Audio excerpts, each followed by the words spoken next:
How does Tae Kwon Do, Karate, Brazilian Jiu-Jitsu, how do they differ? We'll tell you. Coming up next on Black Belt Tips.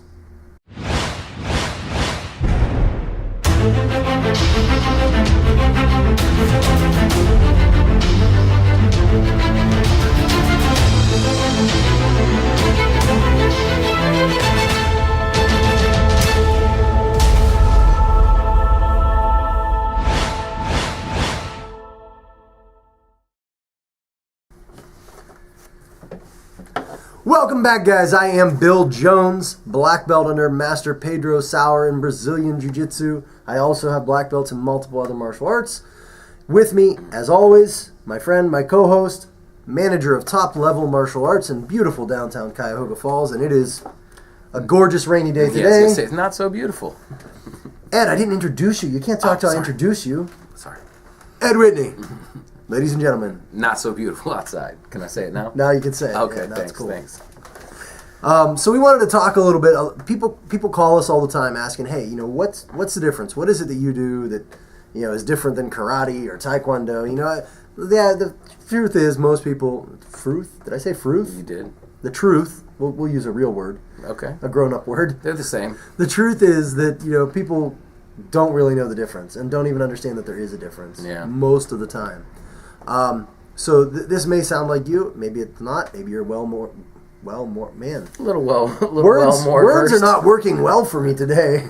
It's a great time to shoot a podcast. Maybe you're better informed than many, but people call and they're like, you do that stuff where you like put a belt on and you wear an outfit and do things. And frankly, that's where the similarities stop. Yes, and it's like, well, yeah, we do. We do that stuff where you put a belt on and wear an outfit and do things. We fight in pajamas. Yeah. We like to call it professional roughhousing. But anyway, what is the difference? Let's get a little more, less entertainment, more informational, our infotainment that we like to do. What is the difference between Brazilian Jiu-Jitsu, karate, taekwondo, we'll say most other martial arts? Now, we're of course not speaking for every martial art. We're not even saying that the other martial arts are bad. We're just going to talk about the differences in them. Yeah. Does that make sense? Yeah. Can we do that? Yes, definitely. Okay. Yeah. All right, let's do that then. All right. So what's the first one you got? So, let's actually start with you. So I have a lot of experience in other martial arts. Okay. But you recently put your child in he was in a karate class. Yes. Over the summer, right? Yes. So he was doing jiu-jitsu, he was also doing karate. Yep. What are some of the differences you noticed? From a parent's perspective. Well, the one thing I noticed is the dancing. Like in jiu-jitsu, you don't do any dancing, like during class. Okay. There's an actual name for it. What do they call it? Kata? Oh, kata, yeah. Okay. Kata dancing. I was not necessarily a big fan of that. It was hard to make the connection between how that would work in self-defense. And does that make sense? Yeah, it does. And it actually gets into a point that I tend to make every time I talk about the differences between, I'll say, effective martial arts and martial arts that maybe don't focus on the effectiveness the same way. Okay. And when I say effectiveness, I mean actually being able to work in a fight. That's and I'm again not bashing other. I have a 3rd-degree black belt in karate, the same karate your son did. Yeah. I have a 3rd-degree black belt in Pukulon Kung Fu. I have a 2nd-degree black belt in Nike Jiu-Jitsu. So I have a lot of love for these arts. But they do this kata, which is a prearranged set of motions. Yes. And I do want to point out it has purpose. I'm not saying it doesn't have purpose. And its purpose, though, has very little to do with fighting. Okay. It's very similar to like shadow boxing for a boxer. That's the idea. But the difference is when a boxer has people to train with, a boxer trains with those people and does shadow boxing as a way of warming up and just kind of drilling. Or at home in the evening. Drilling when there's no one around, right? Okay.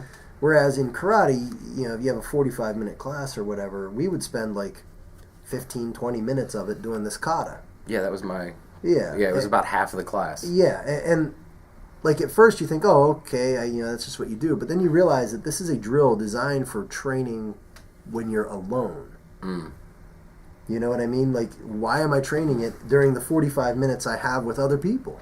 That makes sense. And that's really the problem with kata and the way it's taught these days in traditional schools like Tae Kwon Do and karate schools and stuff like that. And not all of them have kata. Let me point that out as well. So like Kali, there's a lot of systems without kata, and a lot of them have just gotten rid of it because they don't like it for the same reasons you pointed out. Okay. It's not that exciting. That said, I think kata can bring some focus. It can teach you to memorize patterns and stuff like that. So it's good for you. It has definite benefits to training it. They just don't happen to have anything to do with fighting in real life. Okay. I mean, they can if you train them that way. So the way when I taught classes, the way I taught kata was I would teach a very small segment of the kata. Kata usually takes about a minute and a half to finish. It's like usually like 12 to 20 moves all strung together. And I would teach like 2 moves. I'd say, here's the first 2 moves of your form. Let's drill those for like 2 minutes, 3 minutes. So you drill them. And then I'd say, okay, now go practice that at home. That's what you're going to practice at home until you come back. Now I'm going to show you the application of those techniques and how they work in real life with a partner for the rest of the class. And that's how it was meant to be taught. I might be a little more into it than Yeah, it's very interesting actually when taught properly. But the problem is a lot of places don't teach it properly, or they're dealing with kids who maybe showing some of the things that you're like punching someone in the throat and stuff like that is not something you really want to be showing kids. So, and quite frankly, we'll get to more about that in a minute. But yeah, I mean, the Brazilian Jiu-Jitsu doesn't have kata. Instead, what we do is we say, okay, you have a partner. Here's the technique you're gonna work on. The instructor teaches the technique, all the details of the technique, and then you work on it with another physical human being. So if he's learning to choke, he's not going to be going, hey, hey. He's actually going to put me in a choke. He's going to wrap my neck up, right? He's going to choke me. That's how it works in jiu-jitsu. And then I tap to keep myself safe. And that's a huge difference in between jiu-jitsu and I would say jiu-jitsu and even like kickboxing and boxing and wrestling versus karate and taekwondo and most standing arts. Yeah. So another one that I always like to point out is there's no like point sparring. So when I was taking karate, there'd be a lot of you'd square off with your opponent and you'd have gloves and headgear on and stuff. And then you'd go ahead, square up, pretend, come on, man. And then I'd be like, and then I'd stop. And the judges would go, oh, okay, you got a point, and it's like, and then 3 points and you win.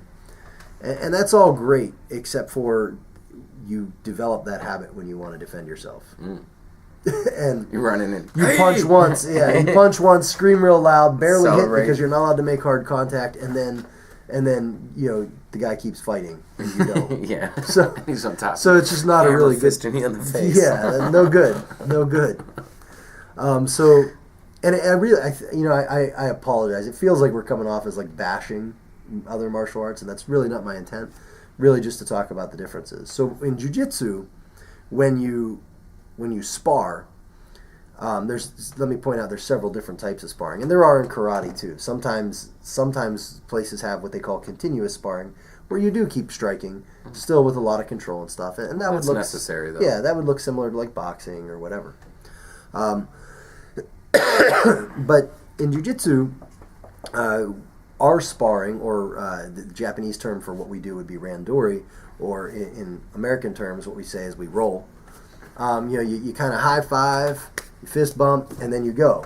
And the idea is I'm trying to make him tap, he's trying to make me tap, and we're using the moves that we've learned over time. And it's a very realistic thing because fighting and self-defense specifically tends to gravitate, people tend to gravitate toward each other, and it turns into grappling. And you see this all the time. If you go on the internet, go to YouTube, you're probably already on YouTube if you're watching this. Finish watching this video. Don't end the podcast just yet. Open a new tab. Yeah. Type in, street fights, and you're going to find a bunch of people who start fighting, they're punching, and then all of a sudden they're like doing this, and then they fall down, and it looks like and then somebody gets them out. Yeah, and so the key is understanding how to manipulate someone once this happens. And staying at a distance, which we'll talk about later, until that. being safe about it.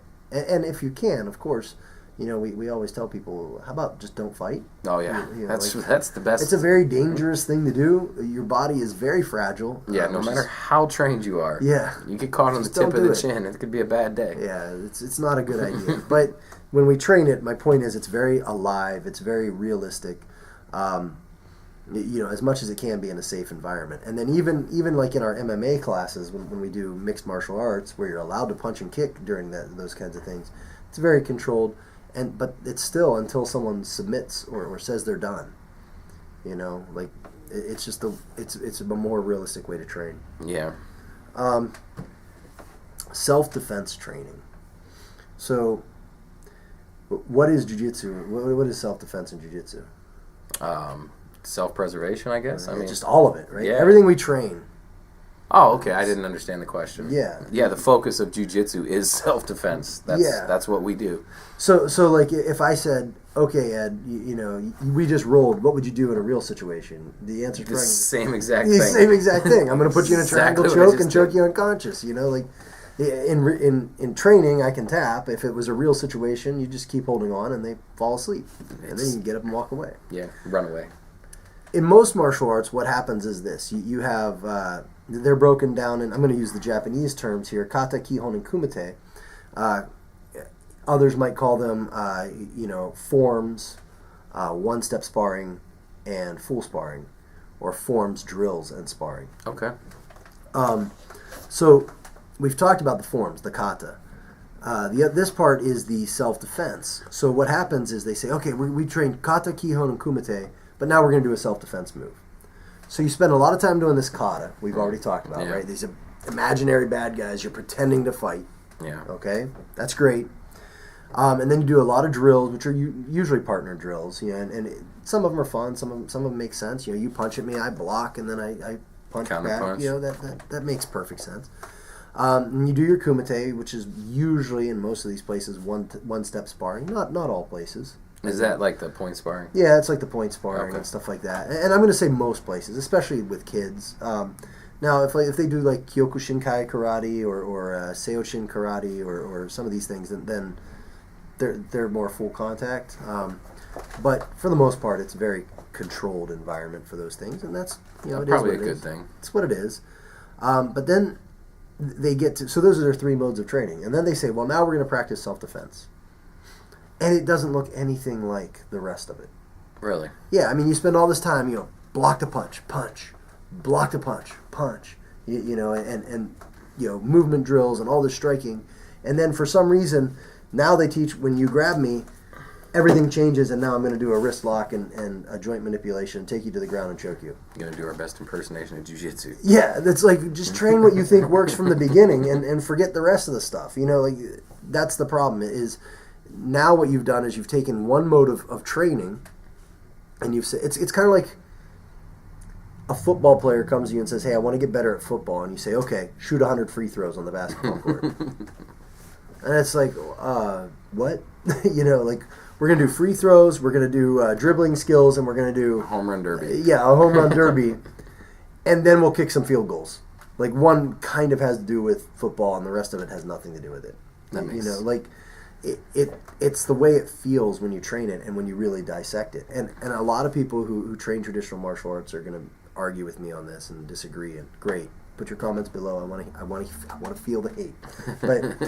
But it's the truth. You spend a lot of time on things that don't have anything to do with the way you tend to actually say you're going to handle a situation. You don't see a boxer go out and get if you watch a street fighting where there's boxers, they box. They just boom, and the dude falls down. Yeah. You see a kickboxer do that. They kick the leg, they kickbox. Yeah.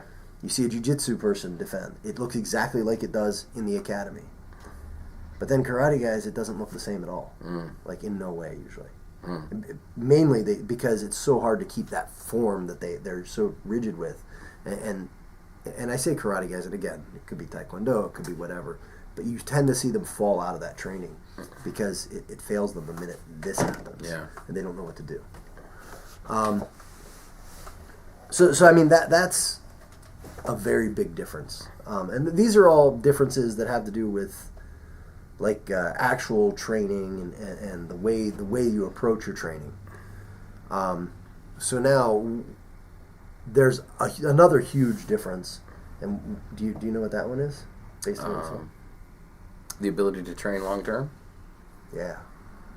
And this goes, I would say, with any striking art versus almost every grappling art, specifically jiu-jitsu in our situation, but it could be sambo, it could be judo. And that is being able to train for a very long time. Master Pedro Sauer, who we're under, can still get on the mat and grapple with other adults. Like, he's still do it. He's got to be pushing 60. He's almost 60. He's 58. There you go. And, that's a big deal. Yeah.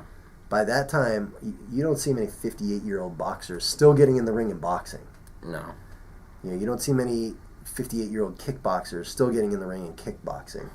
Even to train, to spar. They'll kick pads and stuff, but they don't get hit anymore. No, they can't do it like that anymore. Why? Because their brain gets rattled.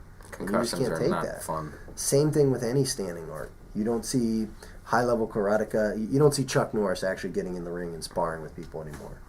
He'll train his forms. He'll do that. But jiu-jitsu can be trained throughout your entire life.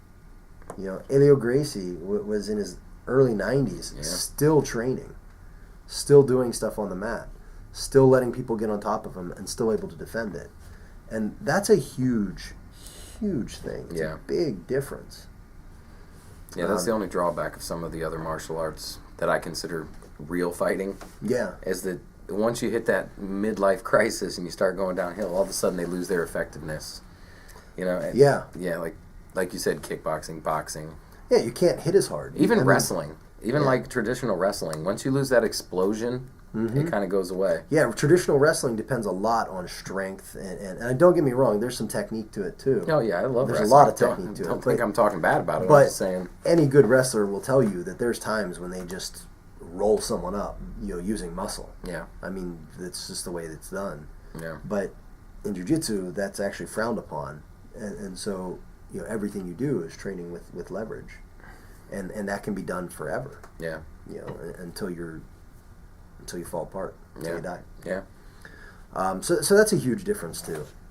So far we've got there's no kata, there's no point sparring, there's the self-defense training is just continuous. It's just always effective. Yeah. And I will say this, some people come in for their first night and they're interested in self-defense, and we're doing guard passes. And for anybody who doesn't know what that means, if I'm laying on my back, I can wrap my legs around my opponent, and that's called the guard. And once that happens, if I had my legs around Ed in my guard, Ed's job is to break my legs open and get around and get to a controlling position, what we would call side control or cross body. And it's hard to see the self-defense application in that if you haven't seen everything else that goes with it. Yeah. So for a first day person, what I would do is teach them a way to get out of the mount. So someone's sitting on top of them, they roll them off, and now they're all of a sudden in this guard position. Now it makes sense. Yep. So it's hard to see that sometimes, how that training works.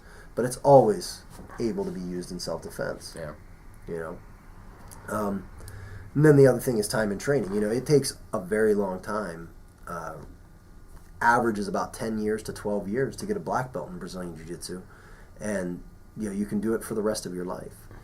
In a lot of other martial arts, you can't do the full art the rest of your life. Yeah, it's impossible. Yeah, I mean, it's so done so often that, there's actually masters divisions and for people who are 50, 60 years old when in competitions. Yeah. Like in Brazilian Jiu-Jitsu, because that's how long you can do it. You don't see 60-year-olds going out into a boxing ring or a kickboxing ring.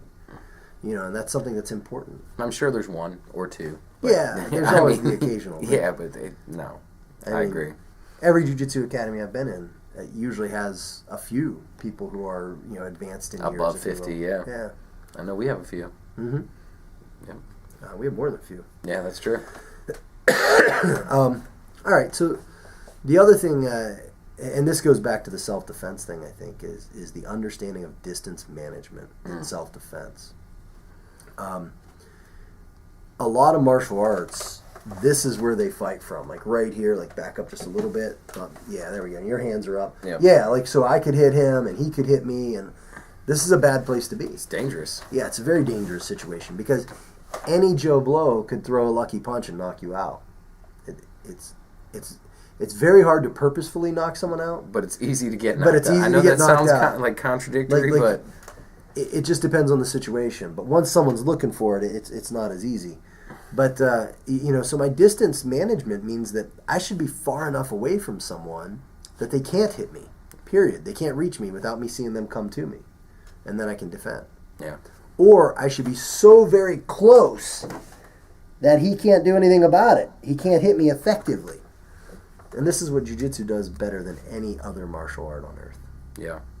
This is actually a fundamental principle in mixed martial arts as well now. Mm-hmm. They always talk about controlling the distance, and that's who controls the fight.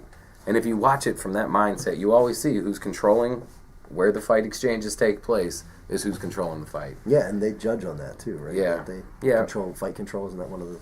I don't like judges, so I never pay attention to the judges. Okay. But yeah, I always just...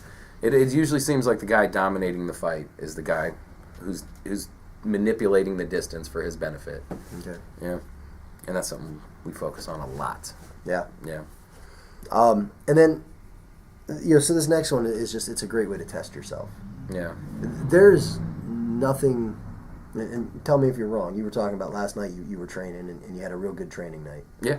And it's great to get out there after working so hard, maybe going through a couple periods of where you didn't feel like you were as good as you could, and then all of a sudden that plateau opens up and you start to grow again in your skill, and all of a sudden you're doing better, and like you test yourself. Yeah, it's constant test every night.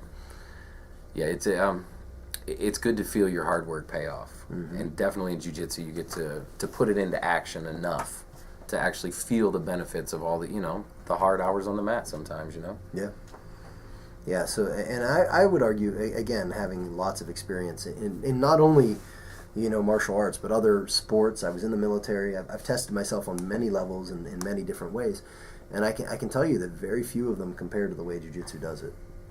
Jiu-jitsu makes you confront not only your skill levels, but also like your own mortality and your own limits, in ways that most other things never will. Yeah.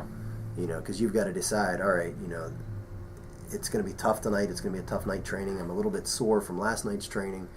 Am I going to go in and train again, or am I going to sit here and eat some potato chips on the couch? And hopefully it's the first of those two options. Let's choose to train. Yeah, because you're going to feel better about yourself afterwards. Mm-hmm. And then I'll let you go ahead with the last one. It's the most important one, I think. Oh, that it works? Yeah. That's my favorite point. Yes, it actually works. And you get to try it. See, we don't, I'm trying to think how to word it. Like, we don't abuse white belts. No. But when you first, you have a new guy come in, and you just feel how easy it is to manipulate them effortlessly. The reason you don't abuse white belts is there's no point to it. No, but you still feel the difference. Even being gentle with them and letting them win and stuff, you still feel that, at any second, I can just flip this guy over. It's literally like wrestling with a child. Yeah, absolutely. And I'm talking about full-grown adults.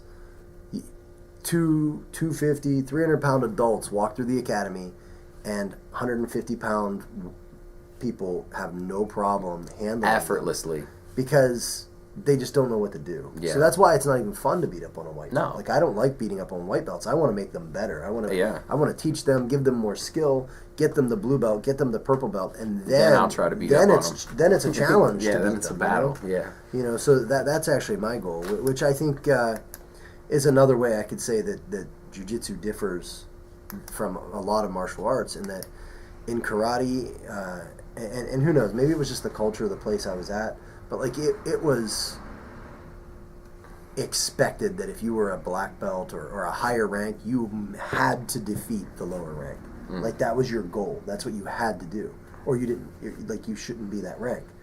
And in jiu-jitsu, there's the expectation that you're capable of beating. Yeah, that's what I was speaking to. But also the expectation that you're going to help them learn. You're going to nurture them and build them up. Yeah, absolutely. That's a big thing.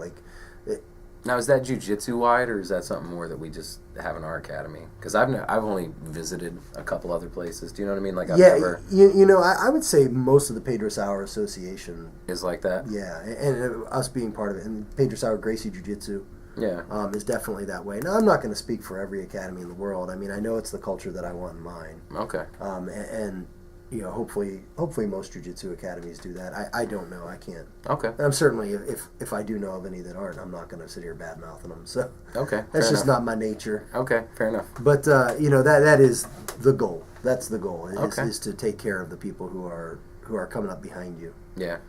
So those are just some ways that jiu-jitsu differs from, and I say BJJ, GJJ, Brazilian Jiu-Jitsu, Gracie Jiu-Jitsu, and, you know, sometimes I'll just say Jiu-Jitsu because... Like if you were in Brazil, they wouldn't say Brazilian Jiu-Jitsu, right? They just say Jiu-Jitsu. Yeah, yeah. And a very lazy pronunciation, Jiu-Jitsu. You calling all Brazilians? No. I was just speaking about the language. Oh man, I don't want any trouble. You just called them all out, man. No, thank you. They're coming after you. All right, guys. No thanks. But you know, that's what we had for today in today's podcast. So if you guys had any questions on any of that, please comment below. Let us know.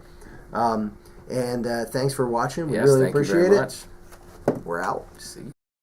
And they let go. But it's still, damage is done. Yeah, the damage is done. And it just comes on that much quicker. Because they're not going to put it on real slow and say, is he going to tap? Is he going to tap? Is he going to tap? Because they put it on real slow, I escape. You know? You might win. Yeah, I might win. And their job is to win, right? That's